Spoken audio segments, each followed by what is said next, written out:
Now we're looking at how to set budgets in your business. Businesses set budgets for different things.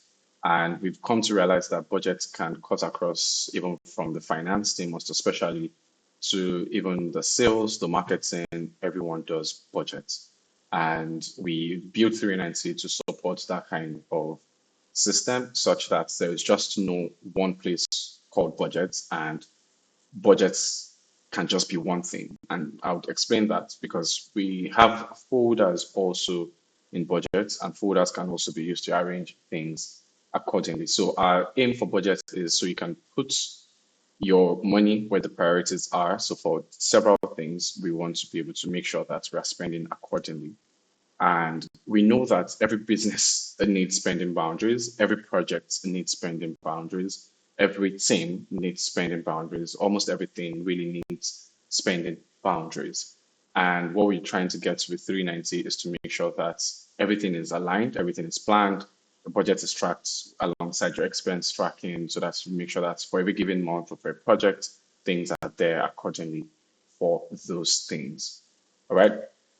So what can you budget? You can budget every layer of the business, as I said. It could be a project, it could be a team, it could be a month.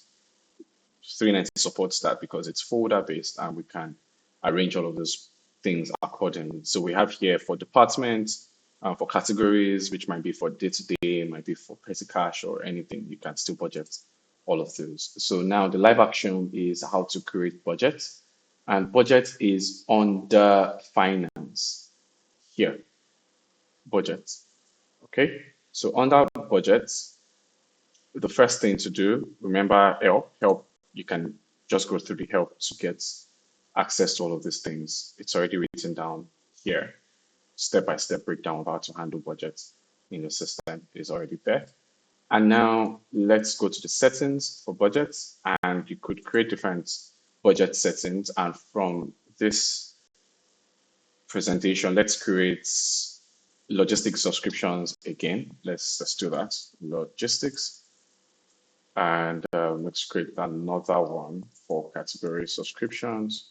I think I could just leave this two for now.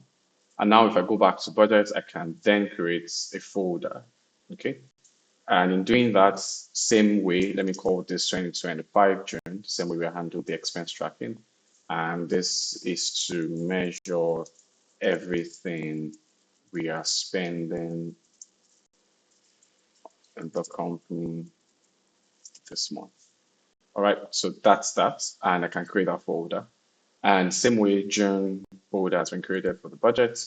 And now there's nothing here at the moment. And for budgets, the same thing. I can update a budget folder where I can just change the name or doing anything as before. Then I can choose to delete the folder as well, which will delete everything alongside the everything in the folder as well. Then access, I mentioned this earlier. I'm still going to go over this access thing as well. And there's this exports that we have in budget where you could just export Spark in CSV if you'd want, and that's already downloaded here for you if you want to see the budget as a CSV file. All right, so for budgets, straight off is just adding budgets, and budgets, we have a few in the placeholder here, we have advertisements. Let me use that as well. And say for this month, we are spending, say, 300,000 Naira on advertisements, and I can choose to add that. And if I leave that way, the next one is, let me say I want to add another one, say for subscriptions and say servers, let's say servers, and servers for this month, let's say 100,000. And I could leave that, yeah, on subscriptions. Then logistics, let's say staff lunch, and say maybe for that we're setting aside 500,000, and let me put that in logistics, add that. So this way we are already helping you to arrange same as the last time, the total amount that you budgeted and how much of the budget has been spent and how much of the budget is remaining.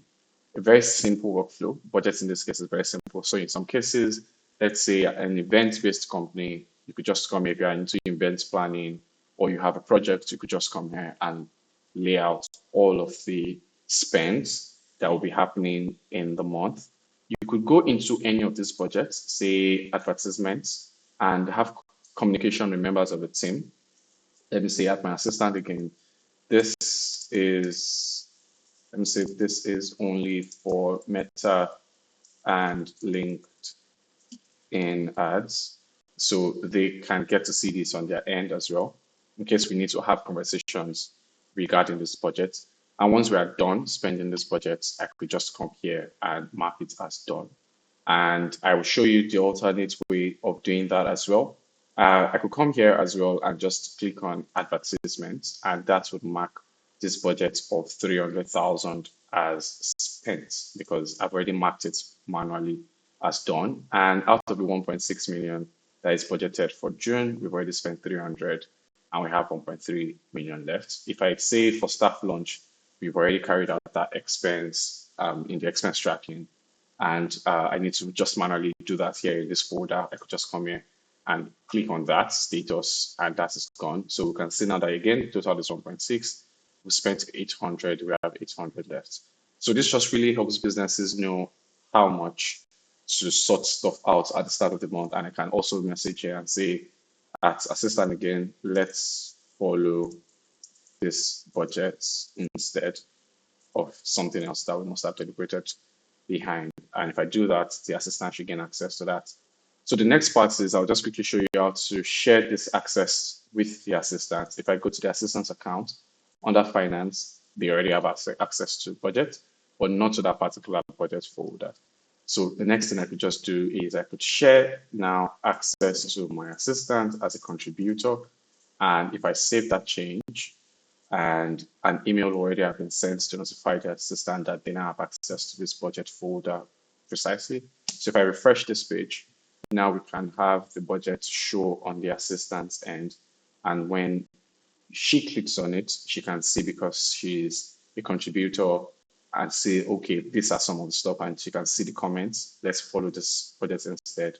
And one more thing, if I go to the assistant's page, and she can see in the mentions, remember that we mentioned her in one of those budgets, and you click on that and you can see Okpem report mentioned here in the budget folder. Let's follow this budget instead. Then I also mentioned that in the budget that this is only for Meta, and if I click on the second one, that will take me to that particular budget that conversation happened. So this way, my assistant still gets to know everything that has happened so far in the budget. Thank you.